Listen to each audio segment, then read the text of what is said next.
My name is Arya, and before the digital world became my sanctuary, life felt overwhelming.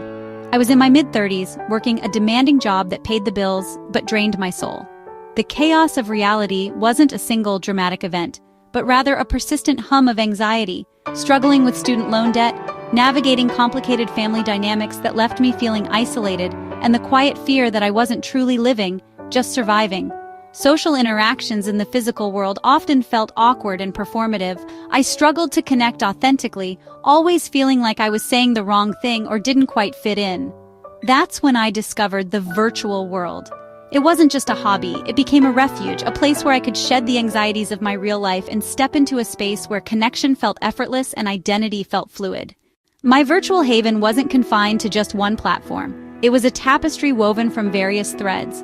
The strategic challenges and collaborative triumphs in online games, the curated connections and endless scroll of validation on social media, and the niche communities built around shared passions where I felt truly seen and understood. Here, my witty remarks landed perfectly. My achievements were celebrated, and I could explore different facets of myself without the fear of real-world judgment. I poured countless hours, energy, and emotional investment into this digital existence. I met friends who felt closer than some family members, explored fantastical worlds that offered an escape from my cramped apartment, and found solace when the weight of real life pressed down. It was vibrant, limitless, and felt more real than the reality I woke up to each morning. But then, the unthinkable happened. One ordinary night, while I was settling into my usual spot in my guild hall, planning a raid with friends, the world began to buckle. It started subtly, a character lagging, a texture flickering, but quickly escalated. The screen didn't just freeze, the entire environment began glitching, stuttering like a broken record stuck in an endless loop. The vibrant colors that defined my digital life drained away, replaced by a desolate grayscale. The familiar hum of digital life, the chat notifications, the environmental soundscapes, the background music, silenced. A cold dread washed over me. It wasn't just a temporary outage. The way the world was dissolving felt final. My heart sank. The sanctuary I had built, the reality I had chosen, was gone. I stood frozen in my physical apartment, the glow of the now blank screen a stark, cruel mockery of the vivid world it had displayed just moments before. The silence in my room was deafening, amplifying the emptiness I felt inside. The loss was visceral, a deep ache in my chest like a part of me had been ripped away. It wasn't rational, perhaps, to grieve a digital space this deeply, but this wasn't just code and pixels. It was my escape, my confidant, a mirror reflecting the parts of myself, the brave adventurer, the quick-witted friend, the creative builder, that I rarely allowed the real world to see. A surge of disbelieving shock morphed swiftly into a heavy, crushing grief that left me breathless. The days that followed were a blur of disorientation. Reality became a stranger's world. My apartment, once a comfortable base camp between digital expeditions, now felt like an alien environment. The muscle memory of logging in became a painful reminder of what was lost. My attempts to find my old friends through the scant real-world information we'd sometimes shared proved futile. Our connections were rooted in shared quests and virtual landscapes, not physical proximity or shared real-world experiences. The community that had thrived online was dissolved, leaving me feeling utterly adrift and questioning every decision I had made that led me to invest so heavily in something so ephemeral. Had I wasted years? The emptiness was a suffocating blanket. Without the constant stimulation and easy connection of my digital escape, the quiet of my real life felt unbearable. Isolation, which the virtual world had kept at bay, now descended heavily.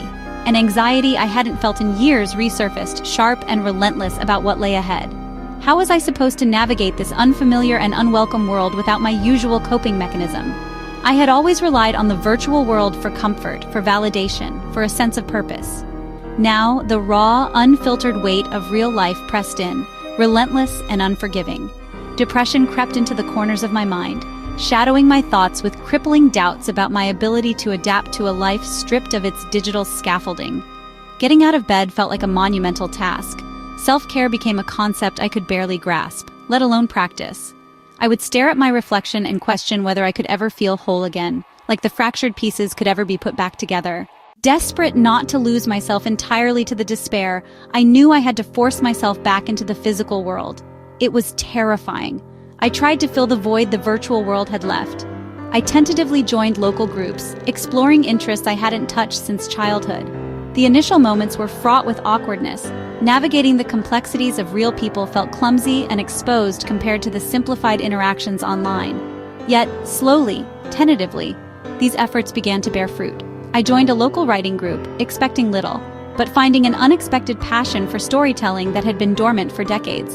The connection with real people in this space was uncomfortable at first, filled with stilted conversations and nervous smiles, but it gradually deepened into something genuinely valuable. I was learning to appreciate the nuances of face-to-face interaction, finding a quiet beauty in shared vulnerabilities. I also stumbled back into my love for art, particularly painting. It wasn't just a hobby. Each brushstroke became a profoundly cathartic experience, allowing me to express the turbulent emotions that had been locked away behind my digital facade. The canvas became a new kind of world, one I created with my own hands. And then there was the unexpected simplicity of walking in nature. Before, the thought of just walking outside without a specific destination or digital distraction seemed pointless. Now, I found a profound peace in the quiet company of trees and the rustling leaves, a sense of grounding that no virtual landscape could ever provide. As time slowly stitched my fractured reality back together, a new perspective began to emerge. The virtual world, for all its escapism, had inadvertently taught me crucial lessons about resilience and adaptability. It had shown me how to build communities, how to pursue goals with single-minded focus, and how to bounce back from failure within the game's structured environment. These skills, forged in a digital realm, were surprisingly transferable.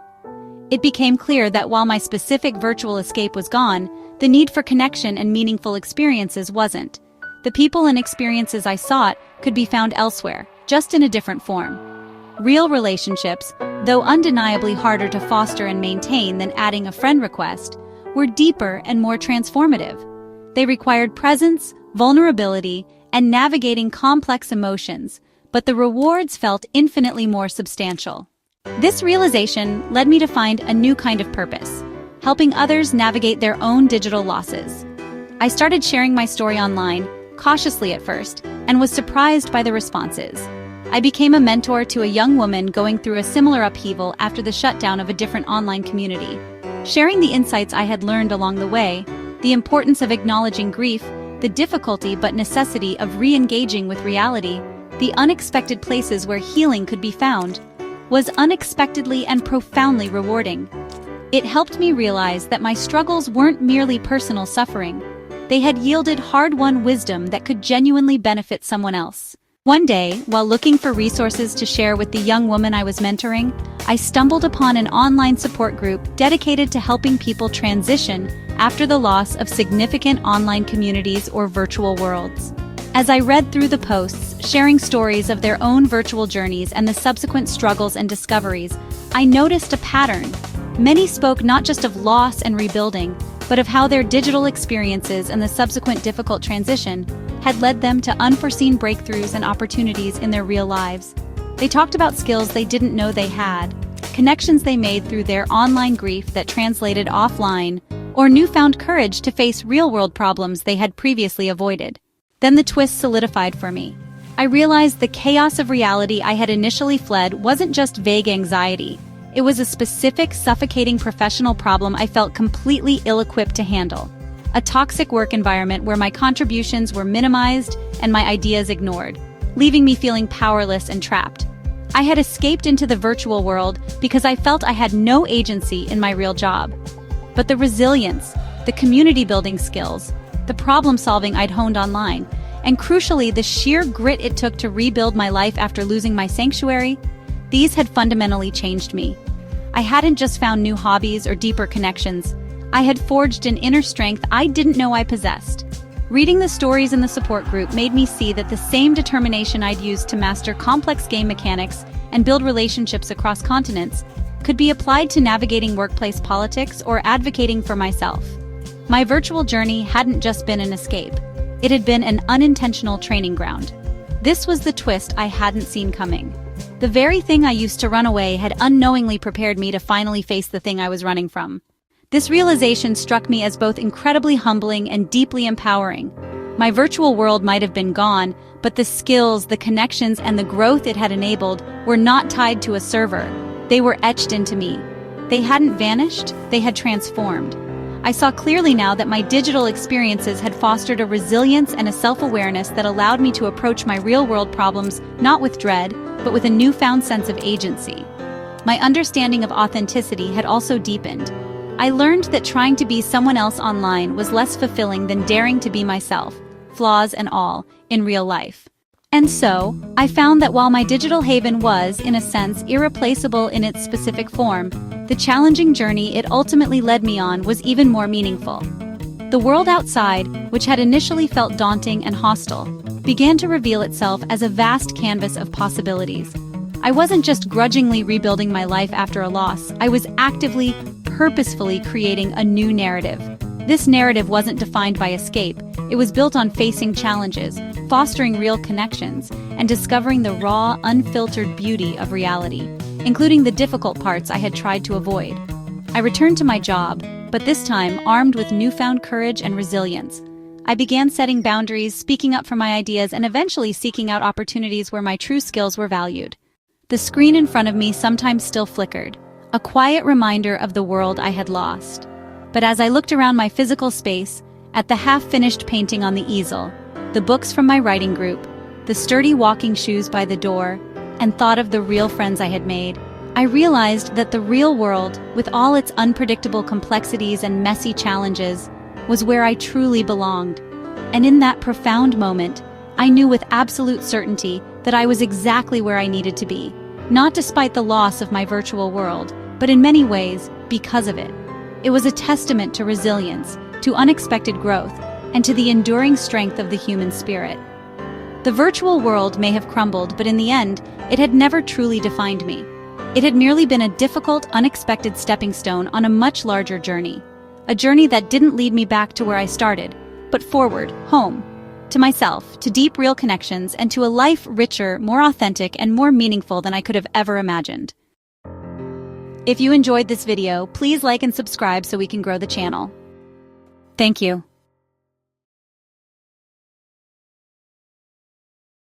Welcome to the deep dive. We take the sources you're curious about, wade through them, and pull out those key insights.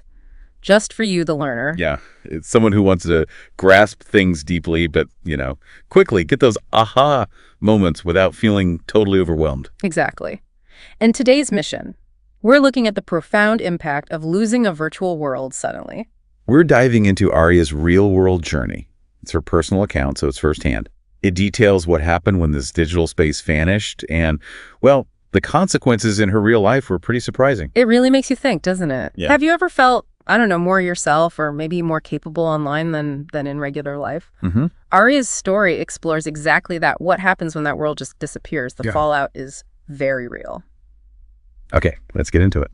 So before all this digital immersion, Arya was in her mid-30s, had a job demanding, but she felt it was pretty soulless. Right. And there was this background noise of anxiety, student loans, tricky family dynamics. Yeah. It led to feeling pretty isolated. So real-world interactions felt forced, inauthentic. Yeah, precisely. Like she was always putting on a front. And this is key, I think. These virtual spaces can become huge emotional anchors, especially when those real-world needs, well, they just aren't being met. Absolutely. And for Arya, the virtual world had this powerful pull, didn't it? Connection felt easy there. Effortless, yeah. She could explore different sides of herself without, the judgment. And it was a massive escape from those anxieties you mentioned. It wasn't just one thing either. Yeah. She mentions online games, the strategy, the teamwork, social media too, for that curated connection, maybe those little hits of validation. And then these very specific niche communities. Where she felt really seen, right, for her actual passion. Exactly. And the investment was deep, not just time, but real emotional energy. Friendships formed there felt genuine to her. Exploring these vast digital worlds must have felt freeing compared to real-life limits. Totally. It offered solace, a sense of belonging she just wasn't finding day to day. It got to the point where, and this is her phrase, the virtual world felt more real than her actual reality. Wow. That's significant. It really is. It shows how effectively these immersive places can meet psychological needs, maybe sometimes too effectively, overshadowing reality. it often points to something missing in the physical world. And then she just starts to break apart suddenly. Yeah, not gradually. It was like the ground just dissolved. She talks about subtle glitches at first, like a character freezing for a second, things flickering. Okay. But it escalated fast, the whole environment just dissolving into grayscale. And the sounds, all the characteristic digital noises just stopped. Silence. Oh, man. Her reaction must have been Intense. She describes this cold dread, a feeling of absolute finality. Her heart just sank. not like a server crash, but the end. Exactly. And the loss felt physical, like a deep ache, as if part of her was literally ripped away. You can see how someone outside might think it's just a game or just online, but for her, it was so much more. It was her escape, her confidant, even, like she said, a reflection of the person she wanted to be. So the grief, while maybe seemingly irrational to others, was deeply rooted in the role that space played in her life. So going from that constant buzz back to just her quiet apartment, that transition must have been jarring. She calls it disorientation. Reality felt like a stranger's world. Even the muscle memory of trying to log back in became painful. A reminder. And trying to connect with those virtual friends in real life didn't work. No. And this is really poignant. Their connections were so tied to that specific context, the shared game, the digital space, take that away, and the foundation wasn't there in the same way. That raises a big question, doesn't it? Are we sometimes building connections on, well, less stable ground than we think, depending on the context? That's a crucial point. Those shared quests, the specific digital environment, those were the anchors. Without them, the connections just faded. It left her feeling completely adrift, isolated again. And questioning everything, I bet. All that time, energy. Was it meaningless? Exactly. That ephemerality really hit hard. And then came this just overwhelming emptiness. So the silence must have been deafening after the constant digital noise. Unbearable, she says. That constant stimulation, the easy social fixes, all gone.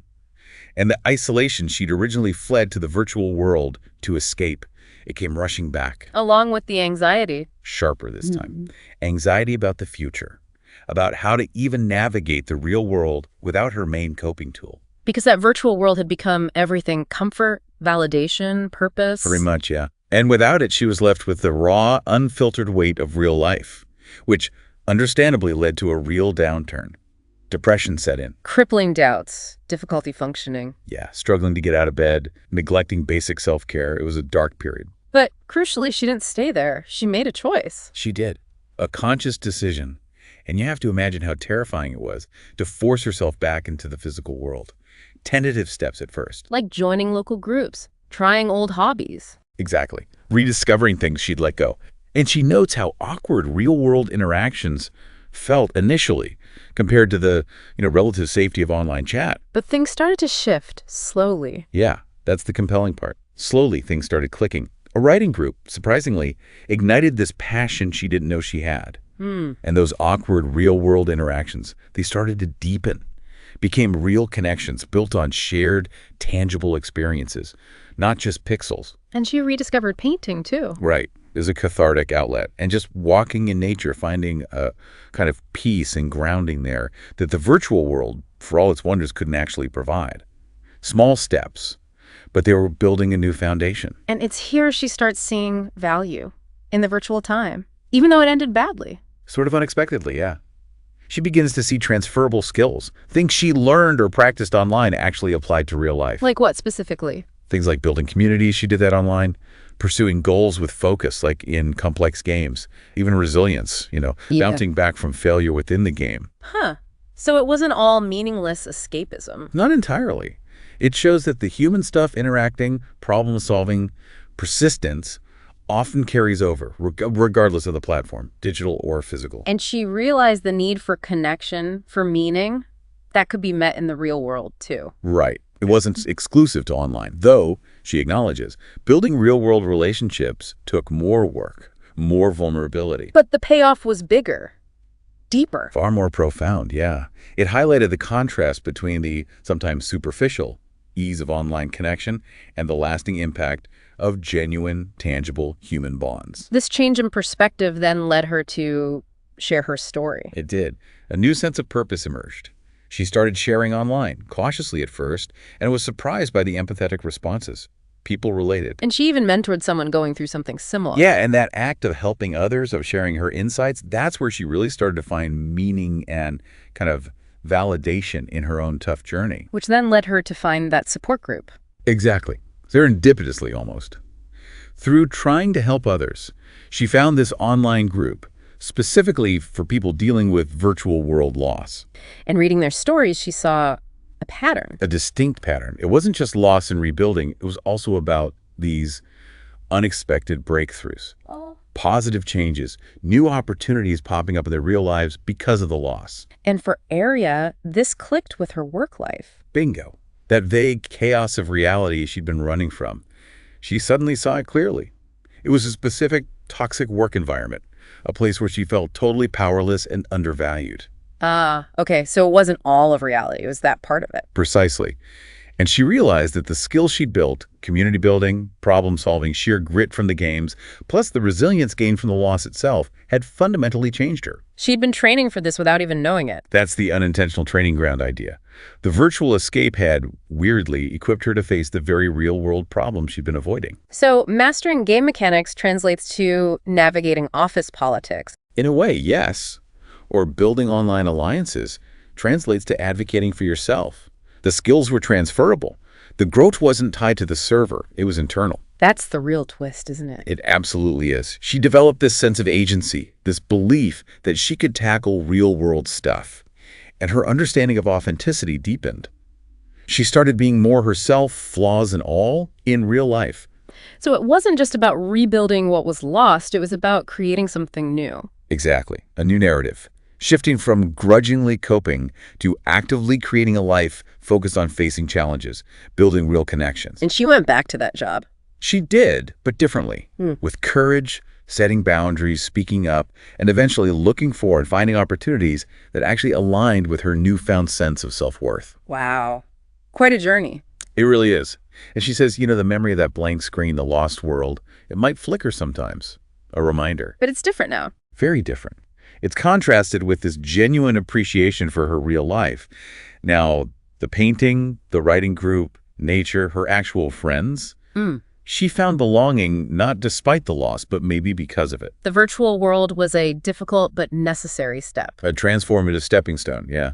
Leading her toward deeper connections, authenticity, and ultimately a more meaningful life. So the big takeaway here from Aria's story, it seems to be that even things we think of as pure escape, these digital lives, they can have these really unexpected, potent, real-world benefits, especially when they're disrupted. Yeah, her journey shows pretty clearly how skills and strengths developed virtually, sometimes unknowingly, can translate directly. They helped her navigate and actually improve her real life. It really makes you think about your own online life, doesn't it? If you're involved in online communities, games, whatever, what skills might you be picking up without realizing it? What resilience are you building? It's a fascinating question. Absolutely. And here's a final thought to leave you with. Could our digital escapes, in their own weird ways, actually be preparing us for a reality we haven't even conceived of yet? What accidental training grounds might be shaping your future right now? Something to ponder. Definitely food for thought. Thanks for taking this deep dive with us today.